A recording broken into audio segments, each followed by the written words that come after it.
Bismillahirrahmanirrahim. Assalamualaikum warahmatullahi wabarakatuh. Baik teman-teman semua, insya Allah kali ini kita akan melanjutkan materi ekonomi SMA kelas 11 dengan topik ketenaga kerjaan. Nah, adapun tujuan pembelajaran dari materi ini ya, ketika kita sudah selesai belajar tentang ketenaga kerjaan, outputnya tuh apa? Yang pertama, tujuannya yaitu supaya siswa atau kita semua gitu ya, bisa menjelaskan pengertian ketenaga kerjaan, kesempatan kerja, dan angkatan kerja. Kemudian bisa menjelaskan cara meningkatkan kualitas tenaga kerja, menjelaskan sistem pengupahan dan pengajian yang berlaku di Indonesia, kemudian menjelaskan penyebab pengangguran dan menjelaskan dampak negatif pengangguran dan cara mengatasinya. Ya teman-teman, tentunya ketika kita berbicara tentang ketenaga kerjaan akan selalu berhubungan dengan yang namanya angkatan kerja, yang namanya kesempatan kerja, pengangguran, penggajian, dan sebagainya. Nah, lalu apa sih itu sebenarnya ketenaga kerjaan? Kita bahas di slide yang berikutnya. Pengertian ketenaga kerjaan. Ketenaga kerjaan merupakan segala sesuatu yang berhubungan dengan pekerja atau buruh, baik yang menyangkut hal-hal yang ada sebelum masa kerja, selama masa bekerja, ataupun sesudah bekerja. Nah, jadi bisa kita perhatikan ya bahwa ketenaga kerjaan merupakan ya segala sesuatu yang berkaitan dengan pekerja atau buruh. Nah, baik itu yang menyangkut hal yang ada sebelum masa kerja ya, jadi misalnya pada saat masih pencarian pekerjaan gitu kan, sebelum bekerja para buruh itu akan mencari dulu pekerjaan, ini perusahaan mana yang membuka lowongan pekerjaan, skill apa yang cocok dengan kemampuan dia dan yang dibutuhkan oleh perusahaan gitu kan. Nah, ataupun selama masa bekerja. Nah, selama masa bekerja itu berarti ketika dia bekerja, apakah dia nanti di sana dapat tunjangan sosial, kemudian dapat keamanan, keselamatan kerja dan sebagainya.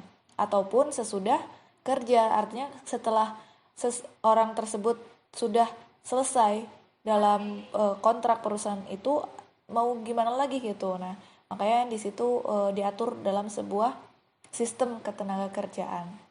Nah, kemudian ini ada hal-hal yang berkaitan dengan sebelum kerja ya. Untuk sebelum kerja itu yang pertama tadi ada pemagangan. Jadi kita sebelum resmi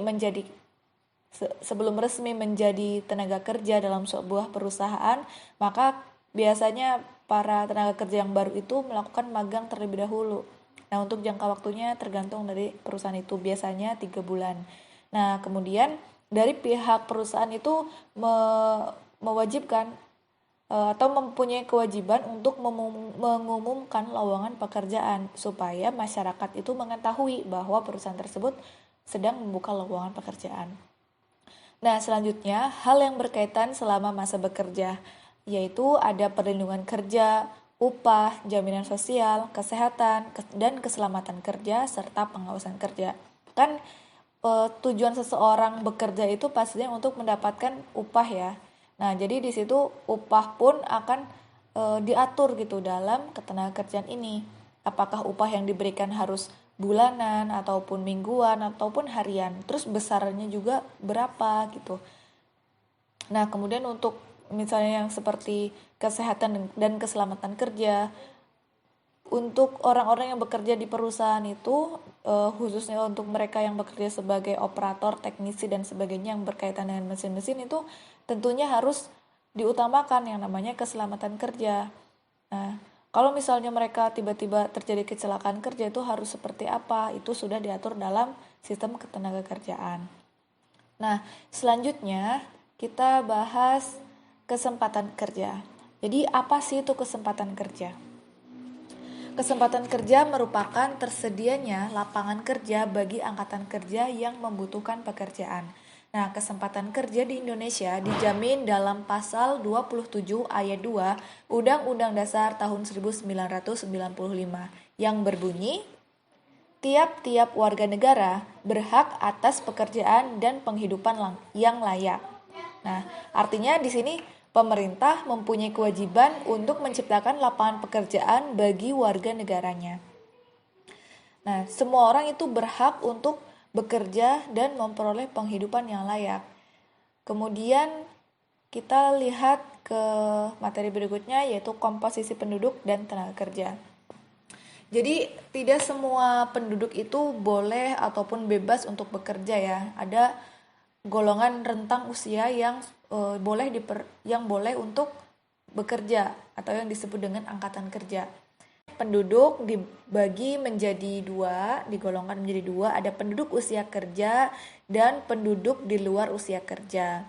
Untuk penduduk usia kerja itu penduduk yang berusia sekitar 15 tahun ke atas. Sedangkan untuk penduduk di luar usia kerja itu yang kurang dari 15 tahun atau lebih dari 65 tahun.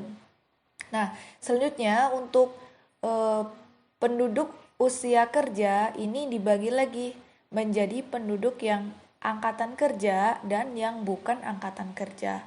Nah, siapa yang bukan angkatan kerja? Mereka adalah orang-orang yang masih bersekolah ataupun mengurus rumah tangga dan mereka yang menerima pendapatan pasif. Nah, jadi kalau misalnya kalian nih masih sekolah SMA tapi usianya sudah 18 tahun, maka kalian bukan termasuk angkatan kerja gitu. Jadi kalaupun kalian tidak punya pekerjaan, kalian tidak disebut sebagai pengangguran. Nah, selanjutnya untuk misalnya ibu-ibu yang mengurus rumah tangga gitu, kan mereka tidak punya pekerjaan ya. Jadi jadi mereka tidak dianggap sebagai angkatan kerja walaupun usianya sudah usia produktif. Nah, selanjutnya mereka yang menerima pendapatan. Contohnya adalah orang-orang yang sudah menerima income pasif. Jadi mereka mempunyai sumber-sumber pendapatan yang tidak mengharuskan mereka bekerja. Contohnya seperti apa? Contohnya seperti orang yang mempunyai ladang yang banyak gitu. Kemudian mereka mendapatkan hasil dari tanaman di ladang tersebut setiap bulannya ataupun setiap masa panennya tanpa dia harus bekerja setiap hari. Nah, selanjutnya untuk angkatan kerja dibagi lagi menjadi dua. Ada angkatan kerja yang menganggur dan ada yang bekerja. Untuk yang menganggur itu juga terbagi lagi. Ada orang yang setengah menganggur, kemudian ada orang yang jam kerjanya kurang alias bekerja tapi jam kerjanya itu tidak full. Nah, kemudian untuk yang bekerja ada yang bekerja secara penuh dan ada yang bekerja secara kurang dari jam kerjanya.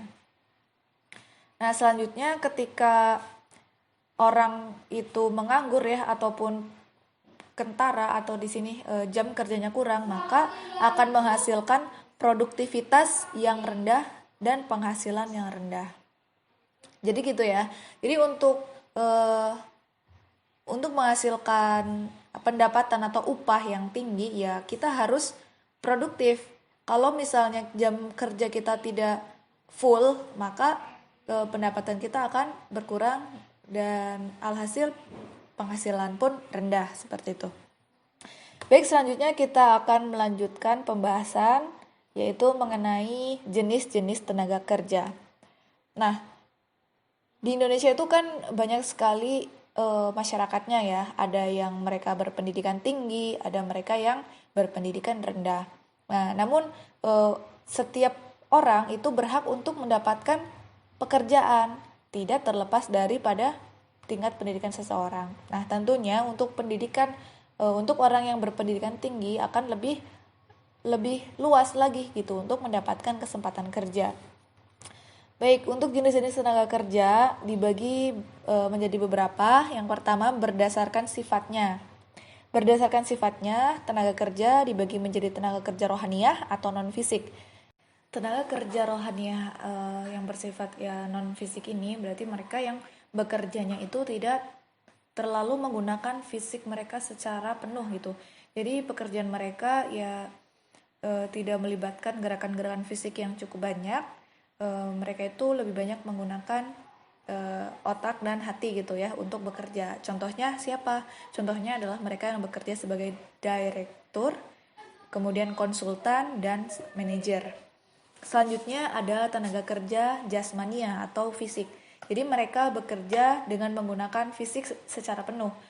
Jadi dalam aktivitas pekerjanya itu ya mereka menggunakan aktivitas fisik gitu. Mereka menggerakkan tubuhnya untuk melakukan pekerjaannya. Contohnya seperti pekerjaan bangunan, ya pekerja bangunan seperti buruh bangunan, kemudian supir angkut dan penyapu jalan. Oke, selanjutnya untuk jenis tenaga kerja berdasarkan keahliannya. Jadi untuk tenaga kerja berdasarkan keahliannya dibagi menjadi 3. Yang pertama ada tenaga kerja terdidik. Tenaga kerja terdidik, mereka adalah tenaga kerja yang telah memperoleh pendidikan secara formal. Contohnya seperti pengacara, insinyur, dan sarjana ekonomi serta dokter.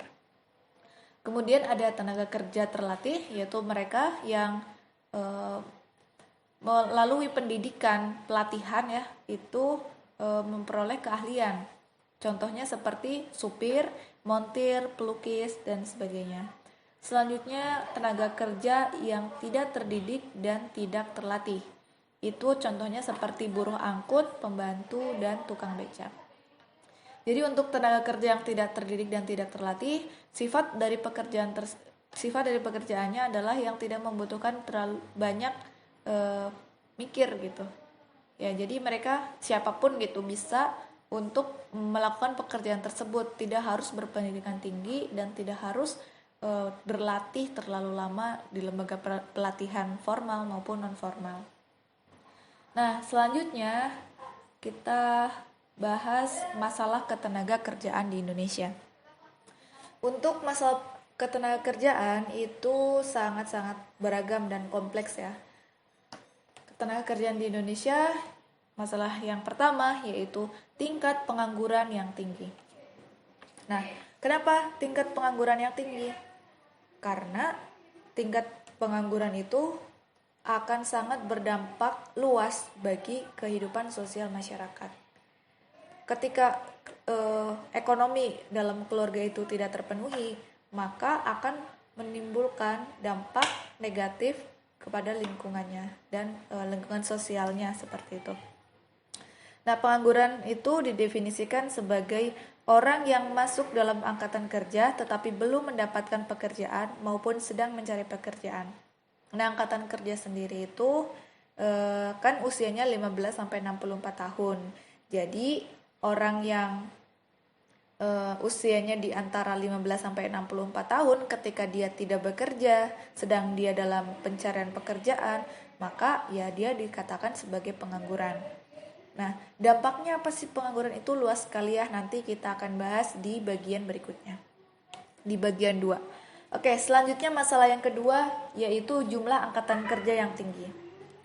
Jadi di Indonesia sendiri itu jumlah usia produktifnya itu sangat tinggi ya, sedangkan kesempatan kerja yang tersedia itu tidak sebanding dengan jumlah angkatan kerja. Nah, Badan Kependudukan dan Keluarga Berencana Nasional atau BKKBN itu pada tahun 2013 memperkirakan bahwa jumlah penduduk Indonesia itu sebanyak 240 juta jiwa. Nah, setiap tahunnya itu mengalami kenaikan sekitar 10 juta jiwa. Nah, maka dari itu untuk tahun 2020 ini bisa diperkirakan bahwa jumlah penduduk Indonesia itu ya lebih dari 260 juta jiwa. Seperti itu ya. Nah, semakin padatnya jumlah penduduk di Indonesia, maka semakin tinggi pula angkatan kerjanya. Semakin banyak orang yang berada dalam usia produktif. Nah, maka apabila tidak tersedia lapangan kerja yang memadai, maka pengangguran pun tidak dapat dihindarkan. Nah, selanjutnya masalah yang ketiga yaitu tingkat pendidikan dan keterampilan yang rendah. Nah, ini juga masalah yang serius ya, tidak bisa kita sepelekan gitu. Tingkat pendidikan Indonesia itu dicatat ya, di sini ada keterangan bahwa orang yang tidak tamat SD itu masih mendominasi dengan angka 17,8%. Gitu. Jadi kebanyakan orang di Indonesia itu masih banyak orang yang tidak tamat SD gitu. Berarti orang yang tamat SMA ataupun perguruan tinggi itu kecil gitu. Hanya di sini hanya 8,7% saja. Nah, yang paling banyak, mohon maaf ya, tadi untuk yang tamatan SD atau kurang dari itu jumlahnya lebih dari 43,5%. Itu hampir 50% dari, ya hampir 50% dari penduduk Indonesia itu ya pendidikannya masih rendah. Seperti itu. Nah, dampaknya apa ke tenaga kerjaan? Jelas ya, ketika pendidikan tidak terlaksanakan dengan baik gitu, setiap orang tidak mengenyam pendidikan formal sampai tuntas, maka mereka akan kekurangan pengetahuan ataupun sulit untuk mendapatkan pekerjaan ya, karena dalam masa sekarang ini yang dibutuhkan bukan hanya skill tetapi juga apa namanya, pengakuan oleh masyarakat bahwa seseorang itu bisa. Dibuktikan dengan apa? Dibuktikan dengan ijazah ya. Jadi ketika ada seseorang yang mereka mempunyai skill yang bagus tetapi sayangnya mereka tidak mempunyai pengakuan gitu di lembaga institusional yang resmi, ya maka dia tidak bisa untuk naik secara signifikan seperti itu. Itu kalau tenaga kerja ya. Beda lagi kalau pengusaha, karena di sini konteksnya adalah tenaga kerja atau buruh. Nah, selanjutnya ada masalah yang keempat, yaitu penyebaran angkatan kerja yang tidak merata. Nah, jadi angkatan kerja di Indonesia itu kan orang yang berada dalam usia produktif. Nah, angka ini tuh tidak merata. Jadi kebanyakan itu berada di Pulau Jawa, sedangkan pulau-pulau yang lain itu ya masih rendah gitu. Sehingga ketika yang terpadat misalnya ya ada di Pulau Jawa, sedangkan kesempatan kerjanya itu tidak bertambah signifikan, ya maka pengangguran pun tidak dapat terelakkan gitu, tidak bisa dihindari. Nah, selanjutnya yang kelima yaitu ada masalah perlindungan kesejahteraan tenaga kerja yang belum maksimal. Nah, jadi perlindungan kesejahteraan tenaga kerja di Indonesia itu belum maksimal yang dilihat dari standar upah yang belum memenuhi kebutuhan masyarakat, kondisi tempat kerja yang buruk, dan ketidakadilan dalam dunia kerja. Maka kesejahteraan dan motivasi tenaga kerja akan menurun ya. Ya, jadi ketika kesejahteraan tenaga kerja itu belum maksimal, maka produktivitas mereka akan rendah karena mereka merasa tidak dihargai ataupun tidak mereka tuh merasa ketidakadilan gitu dengan upah yang kecil, sedangkan mereka harus bekerja penuh gitu. Maka ya kesejahteraan menjadi masalah yang harus diselesaikan bersama. Kemudian upaya untuk meningkatkan kualitas tenaga kerja. Nah, apa sih upaya yang bisa dilakukan untuk meningkatkan kualitas tenaga kerja? Yang pertama itu bisa dilakukan oleh pihak pemerintah ya. Yaitu pemerintah bisa mendirikan pusat pelatihan kerja, kemudian pelatihan tersebut bisa dilakukan secara online maupun offline gitu kan. Selanjutnya oleh pihak swasta, ya mereka bisa bekerja sama dengan sekolah atau kampus. Jadi pihak swasta tersebut dalam artian di sini para perusahaan itu dapat meminta ataupun request gitu ya kepada sekolah untuk seperti apa sih tenaga kerja yang akan dibutuhkan oleh perusahaan. Nah, maka dari situ sekolah menyesuaikan diri supaya bisa langsung setelah lulus sekolah langsung bisa kerja di perusahaan tersebut atau kampus ya. Kemudian untuk upaya yang berikutnya yaitu bisa dilakukan oleh individu itu sendiri. Dengan cara apa? Dengan membekali dirinya dengan berbagai hal yang dikehendaki oleh perusahaan. Kemudian juga bisa menanamkan jiwa wirausaha. Ya, mungkin itu dulu ya untuk part 1.